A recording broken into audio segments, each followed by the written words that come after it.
brought to you by Nova शुद्ध घी।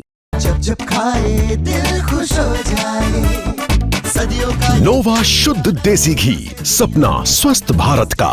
I love घी।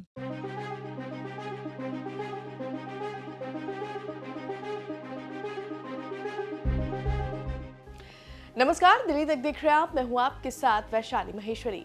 केंद्र शासित प्रदेश लद्दाख में हुई हिंसा के बाद से ही कर्फ्यू लगा हुआ है। गृह मंत्रालय की तरफ से इस हिंसा का जिम्मेदार सोनम वांगचुक को ठहराया गया है। मंत्रालय ने कहा कि उनके बयानों के कारण ही प्रदर्शनकारी उग्र हुए। यही कारण है कि अब सरकार ने सोनम वांगचुक के एनजीओ का लाइसेंस रद्द कर दिया है। इसके साथ ही विदेशी फंडिंग मामले में जांच शुरू कर दी है। सरकार की इस कार्रवाई का अब कुछ राजनीतिक दल विरोध कर रहे हैं। आपको बता दें कि सोशल मीडिया पर सोनम वांगचुक पर जो गुट है वो दो हिस्सों में बंट गया है। कोई उनके समर्थन में ट्वीट कर रहा है तो कोई उनके अगेंस्ट ट्वीट कर रहा है। इसी कड़ी में अरविंद केजरीवाल का ट्वीट भी सामने आया है। अरविंद केजरीवाल ने सोशल मीडिया हैंडल एक्स पर पोस्ट करते हुए लिखा, जो व्यक्ति देश के बारे में सोचता है, शिक्षा के बारे में सोचता है, नए आविष्कार करता है, उसको आज केंद्र सरकार का पूरा तंत्र बेहद घटिया राजनीति के तहत प्रताड़ित कर रहा है। बेहद दुख होता है। देश की बागडोर कैसे लोगों के हाथ में है, ऐसे देश कैसे तरक्की करेगा।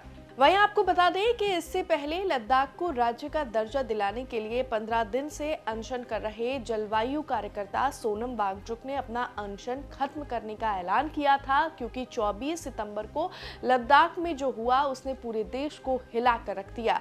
राज्य के दर्जे की मांग लेकर चल रहा शांतिपूर्वक प्रदर्शन अचानक से हिंसक प्रदर्शन में बदल गया। बीजेपी के दफ्तर को आग लगा दी गई। इस हिंसा में 4 लोगों की मौत हो गई और 80 से अधिक लोग घायल हो गए।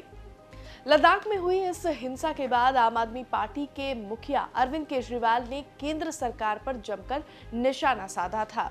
अरविंद केजरीवाल ने अपने सोशल मीडिया हैंडल एक्स पर पोस्ट करते हुए लिखा, आज लद्दाख में जो हो रहा है वह बेहद चिंताजनक है।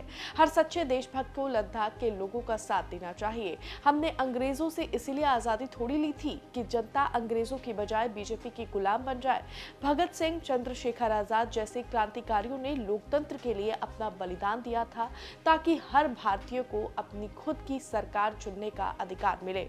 लेकिन आज बीजेपी सत्ता के नशे में चूर होकर एक के बाद एक राज्य को केंद्र शासित प्रदेश बना रही है। संविधान द्वारा दिए गए अधिकार छीन रही है। लद्दाख के लोग क्या मांग रहे हैं? वो सिर्फ अपनी वोट का अधिकार, सरकार चुनने का अधिकार मांग रहे हैं, लेकिन भाजपा उनकी आवाज दबा रही है। बार बार वादा करके भी उन्हें वोट का अधिकार नहीं दे रही है। लोकतंत्र जनता की आवाज है और जब सरकार वही आवाज दबाने लगे तो जनता का ये कर्तव्य है कि वे और बुलंद आवाज से बोले।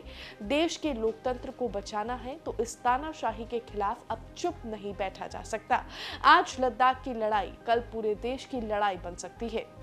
आपको बता दें कि लद्दाख के सोशल एक्टिविस्ट सोनम वांगचुक को लेकर गृह मंत्रालय की तरफ से कहा गया है कि उनके बयान के कारण ही हिंसा भड़की है। सरकार ने कहा कि वांगचुक ने भड़काऊ बयानों से भीड़ को उकसाया है। हालांकि गृह मंत्रालय के इन आरोपों को वांगचुक ने सिरे से खारिज किया है। उन्होंने कहा कि मुझे बलि का बकरा बनाया जा रहा है। ऐसा करने से हालात सुधरने के बजाय बिगड़ेंगे।